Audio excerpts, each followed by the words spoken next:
The level of damage done by Inec to Nigeria is unimaginable, especially during this 2023 presidential election. Can you imagine that even up to today, Inec has still not finished uploading results? I mean, results from the presidential election for 2023. Take a look at this. People say what we know of Inec, right, is that it is not an agency of truth. Look, Inec went through its director of public affairs, the chairman, several occasions. How can they expect them not to use beavers, their own, innovation? How can anybody believe that that will not? So on the day of the election, what happened? We are confronted with a glitch. As we speak, do you know that not all the election results have been posted? Right? So, on what ground did the tribunal judges give their final judgment? Seeing that Inec has not even finished uploading results to the Irev. Nigerians, this is a very serious issue, and we mustn't keep silent. Let me just allow you watch this video. Take a look at this video to understand the kind of rot we have in our system in Nigeria. Follows. First, there are a number of assumptions that have to be made before we can say that the election was rigged or not rigged. First is the tradition. There is nothing in the tradition of elections in Nigeria that suggests that one party, usually the dominant party, will not rig the election. The same with the Inec. Right. So these are you have to say now, do away with, forget about saying Peter Obi, you first have to establish those facts. But if you take it as an option, you accept it. So where do we begin and where do we end? About when the elections were rigged or manipulated. Second is that there's an assumption, there's a distinction between Peter Obi couldn't have won the election and Peter Obi didn't win the election. There's a difference between that. We're in a scientific age. About 6 or 7 public opinion polls predicated on science came to the conclusion, unbelievable to people, that this is a man who's going to win the election. I remember clearly the one by CNN that gave him 40% to 20, 25% about it. So look, when you look at all these evidence, you stack it against people who are saying that he didn't win the election. Trump must have his own reasons for coming to that conclusion. I know he's angry with us. I'll still go and see him to convince him that we won the election when I see him. So these are things, when people say, what we know of Inec, right, is that it is not an agency of truth.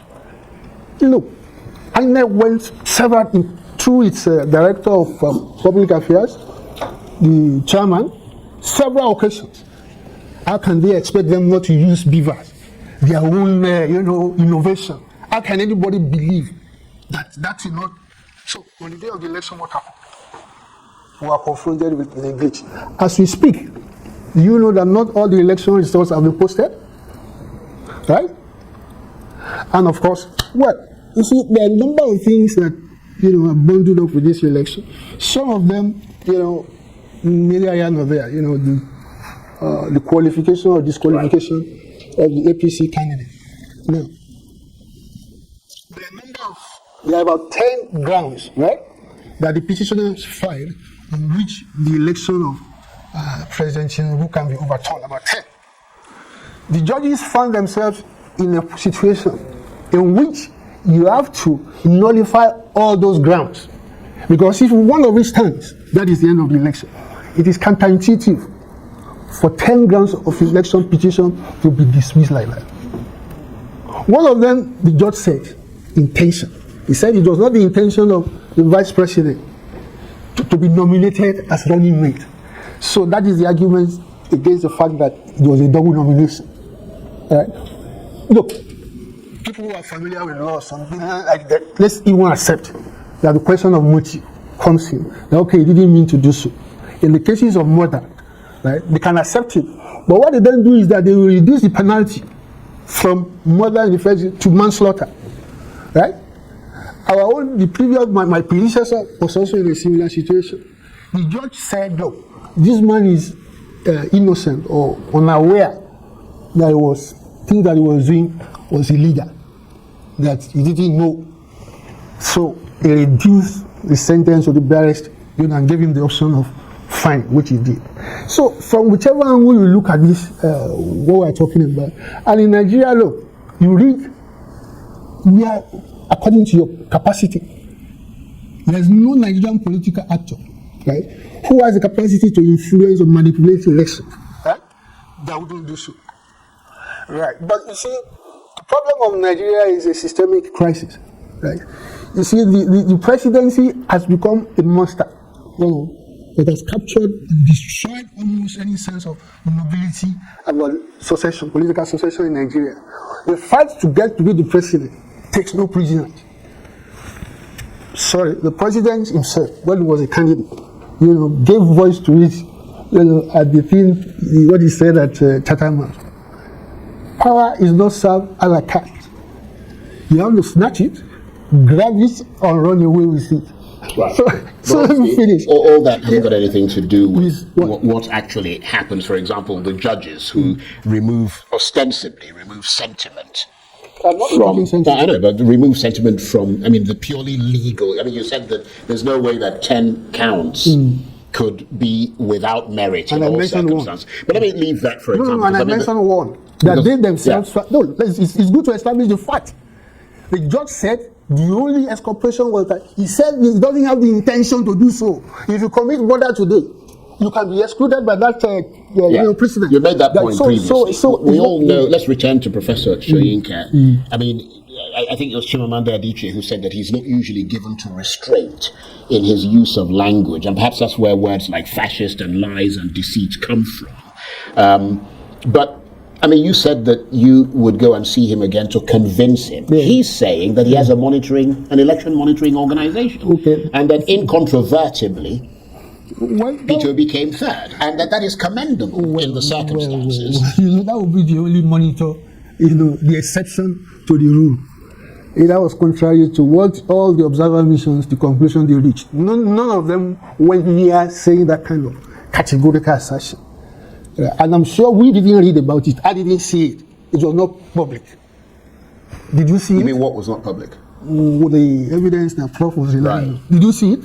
I didn't, but he says... So that's I can only comment what we saw. Yeah. From the EU, none of those observer missions, came near. Just suggests that somebody came first, somebody came second, somebody came third. No. I'm not saying that what they told Prof is wrong. It's possible that... But I can only deal with what you and I know.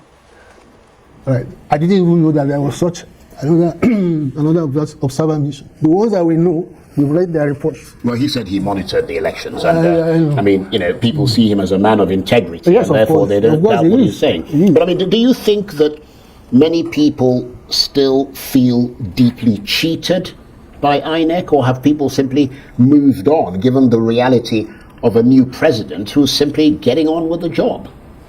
Well, look, the only recourse we have by law is the court. The court will give you judgment, not necessarily justice. There's a difference between justice and judgment.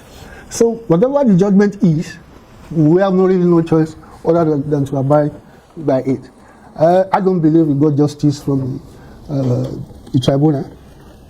I don't know, more in hope than expectation. I may rely on Supreme Court to do it, but that is more in hope than expectation. Would it make a difference to you, the Labour Party, the Peter Obi movement, if the Tinubu government came out and addressed the very palpable and tangible discontent that you believe is still being felt across the country? Would that provide an opportunity for some form of heroism on his part? Would that satisfy you that he's making effort to try and reconcile the country and move the country forward? You see, that would be a misunderstanding of the Nigerian problem. I'm not particular about him. The problem that we have, of which the election crisis is a manifestation, is not restricted, it's just a symbol of that problem. If you say Nigeria is a failed state, these are the implications My whole approach to the Nigerian Malay is that it's a systemic crisis in which all organs of government are all implicated. You will find that kind of in the behavior of the executive, the legislature, and the judiciary. If Transparency International says Nigeria tops the chart of corruption worldwide, what is the meaning of that? What is the implication of that? The implication is that just about everybody, certainly the judiciary, is implicated in corruption. Now, that is that. Now, the husband of the president of the Court of Appeal, right? The last president of the Court of Appeal, her husband, Senator Bolkachi. You remember what he said?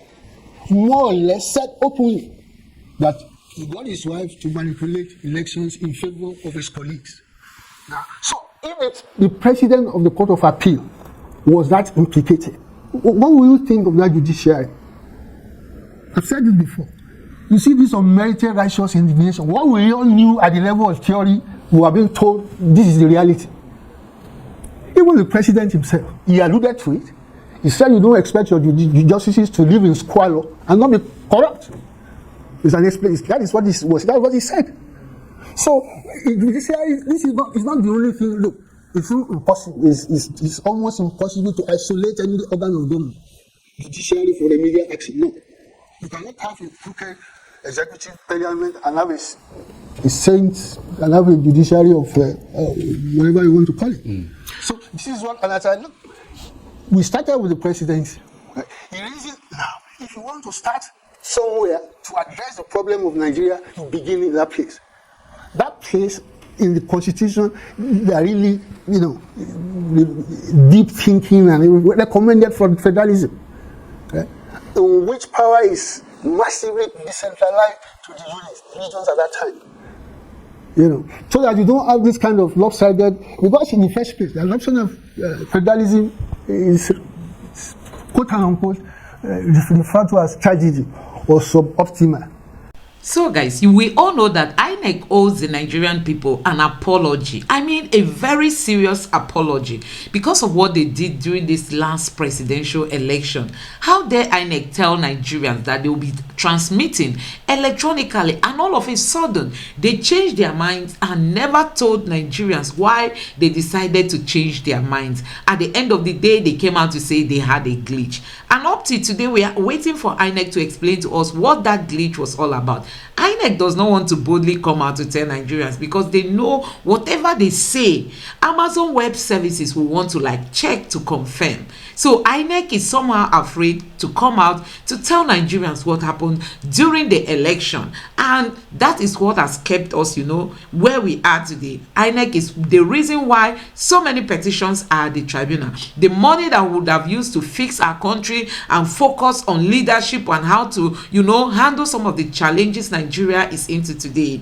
is being spent on the judges. I mean, the judges are the one cutting their own share of the cake at the moment, and we can see how they are tampering with justice. So guys, let's just keep our hand crossed to see how the Supreme Court is going to rule on all this. Please don't forget to subscribe to my channel and turn on the notification bell. Thank you.